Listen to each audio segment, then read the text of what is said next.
What's going on, you guys? Welcome back to EP09.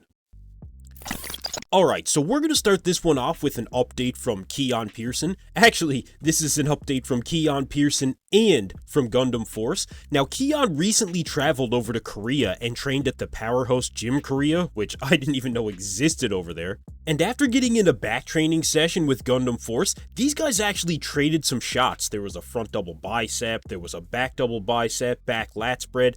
So look, I've been talking a fair bit about Gundamforce ever since I saw him at that Korea Pro, and he is qualified for the 2024 Olympia. And to be able to see a guy that I suspected would be able to do very well in the 212, trading shots with our current Mr. Olympia really puts things into perspective onto how good this guy could be. Now, he's definitely not there yet. He needs some more thickness from the back, and Keone actually recognized that himself. But the other thing that Keone recognized is that this guy does have potential, and he really does. His shape, his conditioning, from that last Korea Pro, like I said, he's a really fantastic 212 bodybuilder with a lot of potential. Now, he's currently weighing about 113 kilograms, he said in this video, so that would put him around 240 pounds, which is quite a bit above his stage weight. But he did need to put on some size, and it looks like he did put on that size. Now, in order to compete with the best of the best in the 212, he is still in need of more overall size. But I do think that he's on his way, and so does Keone Pearson, which, like I said, does mean quite a bit. Now, Keone, of course, just looks ridiculous right now, and he's actually not that far over his stage weight. And Keone is another guy that we can expect will continue to make improvements into 2024. And by the next time we see him on the Olympia stage, not only will he be ready to defend his title, but it looks like we'll see improvements from Keone as well, especially if he can dial in that conditioning. So this was a pretty interesting comparison, and you guys let me know what you think about Gundamforce and his chances coming up in the 212 Olympia.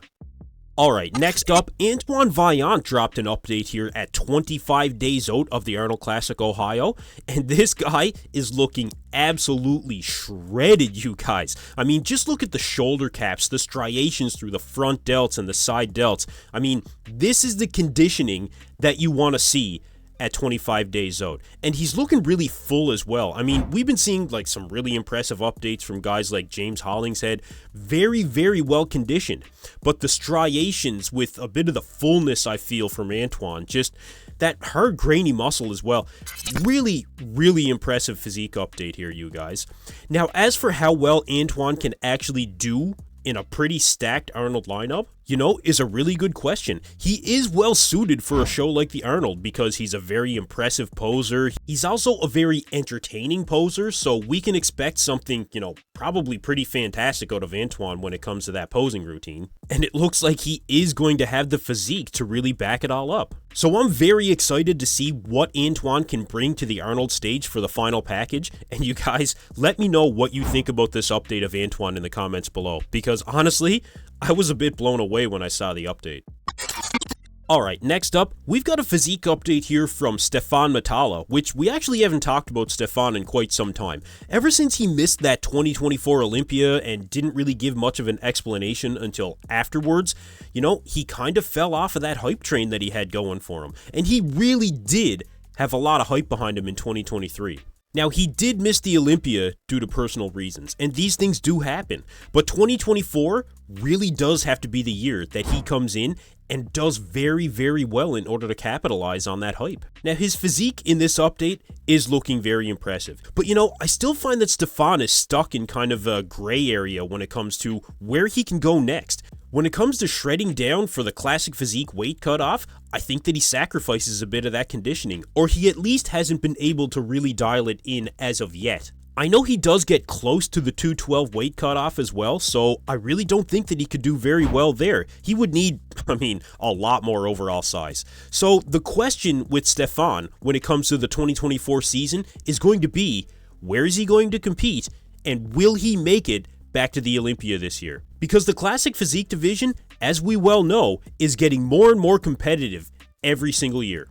Alright, so next up, we've got an update here from both Breon Ansley and from Rubiel Mosquera. Now, Rubiel recently dropped this video on his YouTube channel. Now, the title of this video actually confirms that this is recent footage. Now, I don't speak Spanish, but once I translated it, it came out to basically saying that Breon is 3 weeks out of competition, and that Rubiel is actually 9 weeks out of competition. Now, as of this date, 9 weeks out from right now would actually land on the Arnold Classic Brazil. So it looks like Rubiel has plans to compete there. But when I looked in the comment section of this video, there was actually somebody that asked what his next competition was going to be. And he actually confirmed that he is still planning in competing at the New York Pro. So it's fantastic to see that we'll see at least 2 shows out of Rubiel in 2024. But you know, it does bring up some questions. It was only very recently that I saw Chris Cormier on the Muscle and Fitness podcast there with Dennis James, where he actually said that Rubiel, he said it himself, he said that he cleaned out his body. And based on what I'm seeing in these updates, this does, it could be considered 9 weeks out, I guess, but I'm really not seeing a lot of the separation or the fullness that we've come to expect from, an absolute freak like NeckZilla. It just looks like he's a little bit deflated, especially when you compare him with Breon Ansley.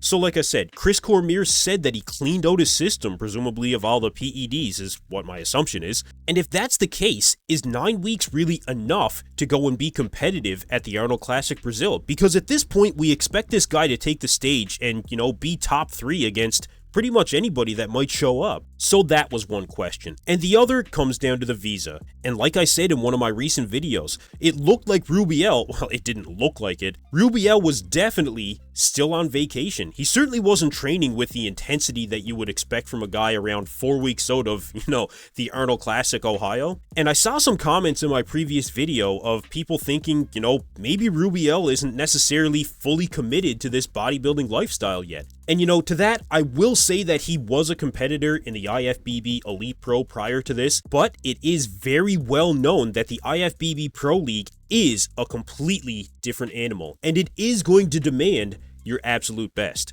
And guys, I don't want to skip over Breon in this video. I do think that he's looking good here. The lighting is a little bit odd, but you can see that the separation is there and that he is on track. I'll get into some more updates in the Classic division here as we get closer to the show. But like I said, we now have confirmation that it is NeckZilla's intent to compete in the Arnold Classic Brazil as well as the New York Pro. But I'm going to get you guys to let me know in this video, do you think that NeckZilla is committed, 100% committed to the bodybuilding lifestyle to really do well in the IFBB Pro League? You guys let me know below.